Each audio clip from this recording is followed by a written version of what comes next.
The Adventures of Huckleberry Finn, Chapter 10. After breakfast, I wanted to talk about the dead man and guess out how he come to be killed, but Jim didn't want to. He said it would fetch bad luck, and besides, he said, he might come and haunt us. He said a man that warn't buried was more likely to go a-haunting around than one that was planted and comfortable. That sounded pretty reasonable, so I didn't say no more, but I couldn't keep from studying over it and wishing I knowed who'd shot the man and what they done it for. We rummaged the clothes we got and found $8 in silver sewed up in the lining of an old blanket overcoat.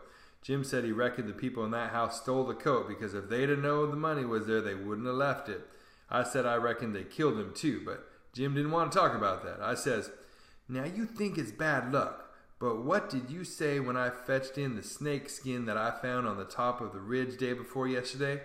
You said it was the worst bad luck in the world to touch a snake skin with my hands. Well, here's your bad luck. We raked in all this truck and $8 besides. I wish we could have some bad luck like this every day, Jim." "Never you mind, honey, never you mind. Don't you get too pert. It's a-comin'. Mind I tell you, it's a-comin'." It did come, too. It was a Tuesday that we had that talk. Well, after dinner Friday, we was laying around in the grass and upper end of the ridge and got out a tobacco. I went to the cavern to get some and found a rattlesnake in there. I killed him and curled him up on the foot of Jim's blanket ever so natural, thinking there'd be some fun when Jim found him there. Well, by night I forgot all about the snake, and when Jim flung himself down on the blanket while I struck a light, the snake's mate was there and bit him. He jumped up yelling, and the first thing the light showed was the varmint curled up and ready for another spring. I laid him out in a second with the stick, and Jim grabbed Pap's whiskey jug and began to pour it down. He was barefooted, and the snake bit him right on the heel. That all comes of my being such a fool as to not remember that whenever you leave a dead snake, its mate always comes there and curls around it. Jim told me to chop off the snake's head and throw it away, and then skin the body and roast a piece of it. I done it, and he eat it, and said it would help cure him. He made me take off the rattles and tie them around his wrist, too. He said that would help. Then I slid out quiet and throwed the snakes clear away amongst the bushes, for I warn't going to let Jim find out it was all my fault, not if I could help it.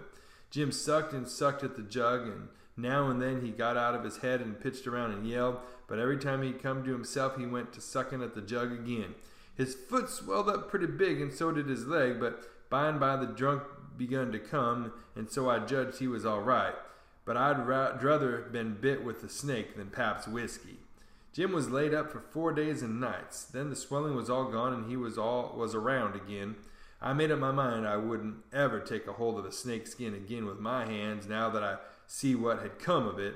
Jim said he reckoned I would believe him next time, and he said that handling a snake skin was such awful bad luck that maybe we hadn't got to the end of it yet. He said he'd rather see the new moon over his left shoulder as much as 1,000 times than to take up a snake skin in his hand. Well, I was getting to feel that way myself, though I've always reckoned that looking at the new moon over your left shoulder is one of the carelessest and foolishest things a body can do. Old Hank Bunker done it once and bragged about it. In less than 2 years he got drunk and fell off the shot tower and spread himself out so that he was just a kind of a layer, as you may say, and they slid him edgeways between two barn doors for a coffin and buried him so they say, but I didn't see it. Pap told me. But anyway, it all come of looking at the moon that way like a fool.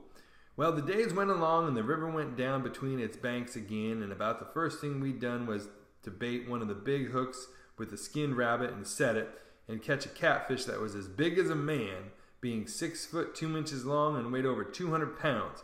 We couldn't handle him, of course. He would have flung us into the Illinois. We just sat there and watched him rip and tear around till he drowned. We found a brass button in his stomach and a round ball and lots of rubbish. We split the ball open with a hatchet and there was a spool in it.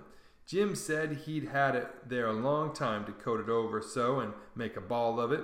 It was as big as a fish as was ever catched in the Mississippi, I reckon. Jim said he hadn't ever seen a bigger one. He would have been worth a good deal over at the village. They'd peddle out such a fish as that by the pound in the market house there. Everybody buys some of him. His meat's as white as snow and makes a good fry. Now next morning I said it was getting slow and dull, and I wanted to get a stirring up some way. I said I reckoned I would slip over the river and find out what was going on. Jim liked that notion. He said I must go in the dark and look sharp. Then he studied it over and said, Couldn't I put on some of them old things and dress up like a girl? That was a good notion, too. So he shortened up one of the calico gowns, and I turned up my trouser legs to my knees and got into it. Jim hitched it behind with the hooks, and it was a fair fit. I put on the sunbonnet and tied it under my chin, and then for a body to look in and see my face was like looking down a joint of a stovepipe. Jim said nobody would know me in the daytime hardly. I practiced all around all day to get the hang of things, and by I could do pretty well in them, only Jim said I didn't walk like a girl. He said I must quit pulling up my gown to get at my breeches pocket. I took notice and done better. I started up the Illinois shore in the canoe just after dark. I started across to the town from a little below the ferry landing, and the drift of the current fetched me in at the bottom of the town.